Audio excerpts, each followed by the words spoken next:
if somebody with a low risk profile, can they still do options and calls tradings? Because sometimes you have to look at it and it doesn't go in direction you want, and that can feel sometimes daunting.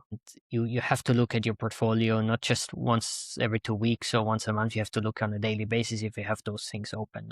No, not at all. Options, especially covered call writing, is one of the safest strategies anyone can deploy in their portfolio. And how that works is, let's say you buy a stock for $100 a share and you sell the covered call, meaning it's covered because you own the stock. So it's not, in options, you're either naked or covered. And being covered is one of the lowest risk strategies out there. So you already own the stock, you're covered, and then option contracts expire every Friday. So you would sell what's called out of the money. So if you own the stock at $100, you might sell the 110 contracts for Friday, and you're going to receive a premium back for that. So you get the premium into your portfolio. It doesn't matter what the stock does on Friday. If it's higher than 110, it's going to be called out of your portfolio. But how upset are you? Because that's a 10% return in a week. And you get to reinvest that money that you received when the stock was called away. So very minimal risk.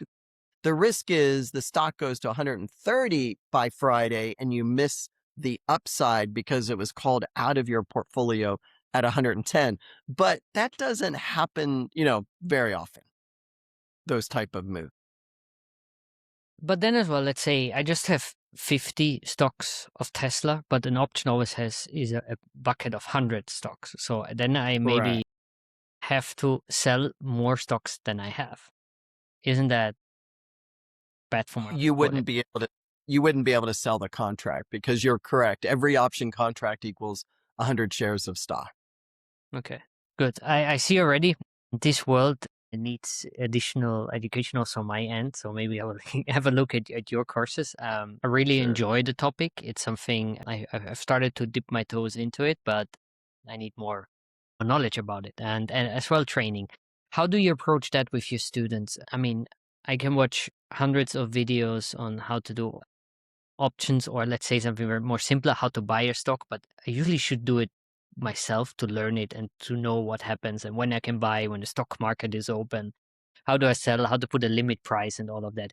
How do you approach that in your classes to get into this practice with your students? Yeah, so two different ways I approach it. One is through a group program that we meet weekly on Zoom calls. So I'm sharing with the group what stocks I'm buying and which contracts to sell. So it's total hand holding all the way. It's for people who say, Jaden, I don't have time for this. I'm not interested in looking at this.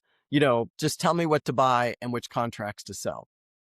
That's one approach. The other approach is we are creating in our software an options trader program where I'm going to be live streaming in there probably every other week or so. And for a monthly fee, people are going to get the option trades, which option contracts I'm buying or selling, how to fill out. The big thing I find for people is the hurdle is how to fill out the order form online. Is it buy to open? Is it sell to close? Is it sell to open? And there's so many different ways to do that. So I'll be walking people through that type of thing to get them comfortable with options. So those are the two ways that we approach it, the educational piece.